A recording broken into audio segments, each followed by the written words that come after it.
Can is used with ability and offer. Could is used with ability in the past and polite request. Shall is used with future tense. Should is used with giving advice. Will is used with future tense. Would is used with polite request. May is used with request and permission.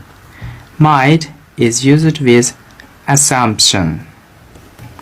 Must is used with obligation and assumption.